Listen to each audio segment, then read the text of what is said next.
thanks for having me. I'm delighted to be here. In fact, I have been ambushed with the civil affairs team in northern Baghdad in 2007. I got mortared with the civil affairs team in Kandahar in 2006. And let's just say I've hung out in some pretty interesting bars in Southeast Asia with a number of civil affairs NCOs in my career. And this is the best place that I've ever been drinking with civil affairs guys. So thank you very much for having me. What I want to do is just, it's late, I just want to give you a few thoughts about the sort of environment that we are dealing with out on the ground. And I really don't need to tell you guys very much about the operational environment. What I want to do is just talk a little bit more broadly about the environment for foreign affairs assistance across the whole interagency and how it affects what you guys do and what we do together on the ground. I'm going to start with a story from Afghanistan. Back in 2008, I was involved with, in fact, with the Civil Affairs NCO in working to try and change an Army Corps of Engineers program in Afghanistan. It was a hydroelectric program.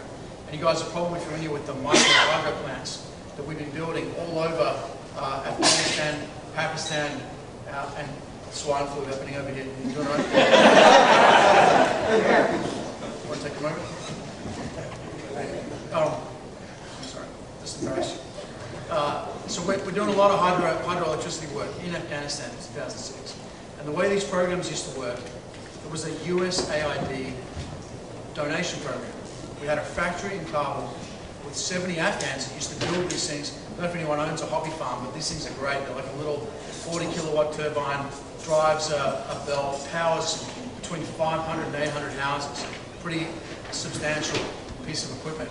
And we used to build these things in this factory in Kabul, and we would go out and deliver them to the Afghans with a big US Agency for International Development sticker on the side. I know some of you heard this story before. And we would get out there and the Afghans would be like, yeah, look, thanks very much, but whose water is going to be diverted from watering their crops to run this turbine?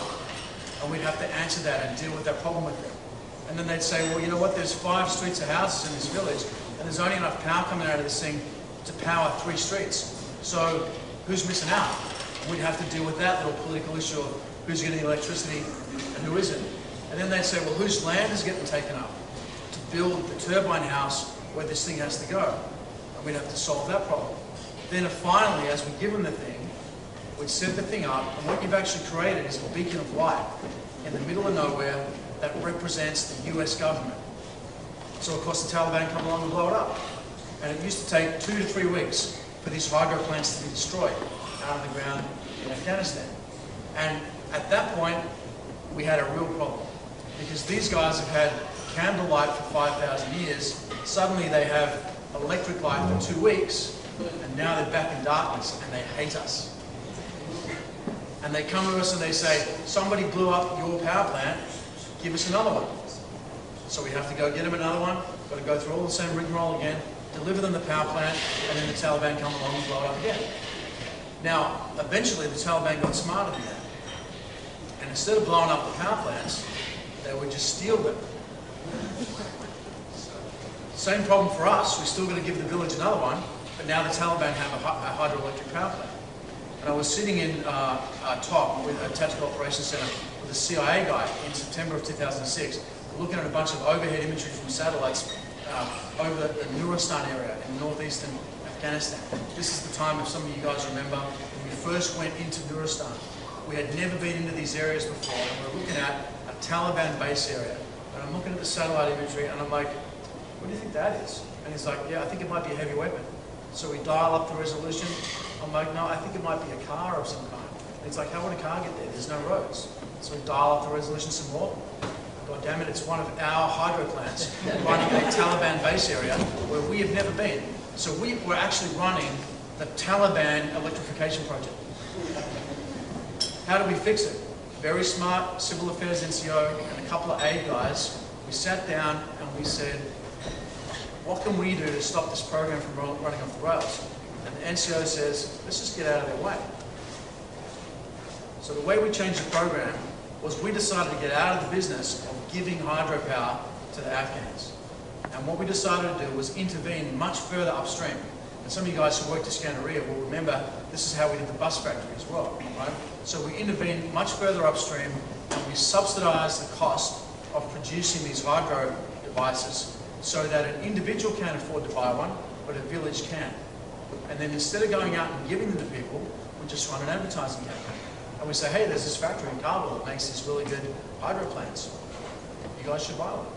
And they say, well, are you going to give us the money? And we're like, no. And then they put the money together by putting together a committee of investors in their village. And the investment committee is the most important people in the village. And they have to handle all these questions like whose water gets diverted, who gets the power first, whose crops don't grow, all those issues about how the village handles this project get handled by the key players in the village. And what you have is the beginning of representative local government that's owned by that village. They then build it, and of course, just like our power plants, the Taliban come along and they try and attack it. And the villagers fight the Taliban. Because they're like, what are you doing? We paid for this thing.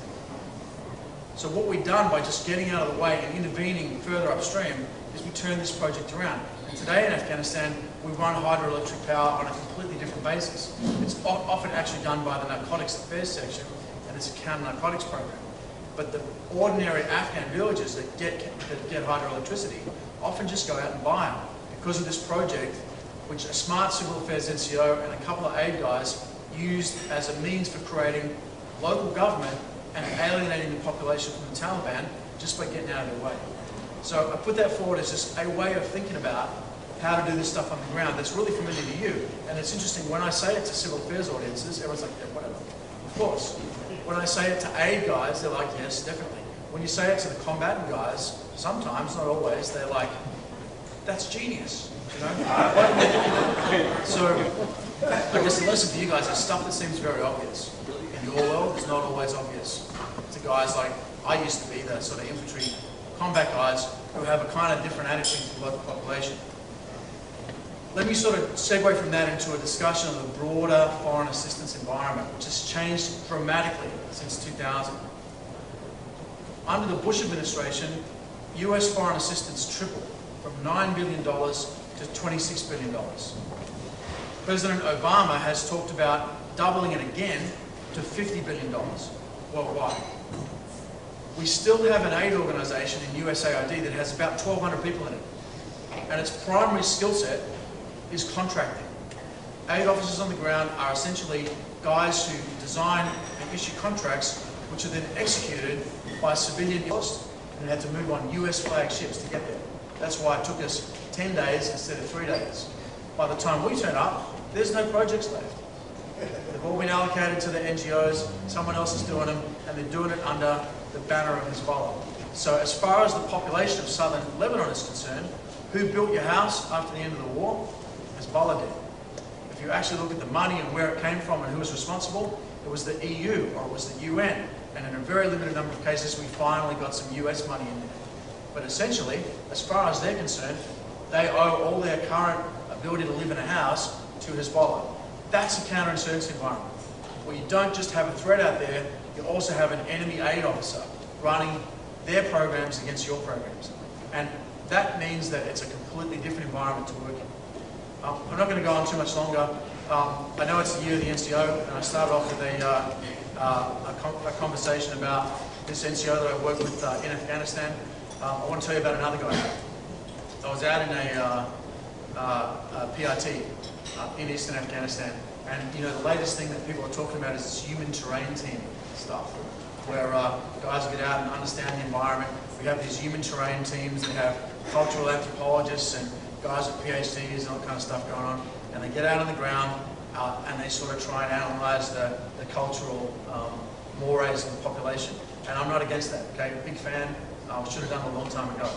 But I'm out in this PRT, and this guy lays out for me the best assessment of a human terrain situation that I've ever seen, down to who knows who, who's married to who's got a history going back 20 years of supporting which guy, which village has access to which crops, who sells what to who, the full deal. This is a civil affairs NCO with zero training in any of this stuff, but a lot of common sense and a background in getting out, talking to people, trying to figure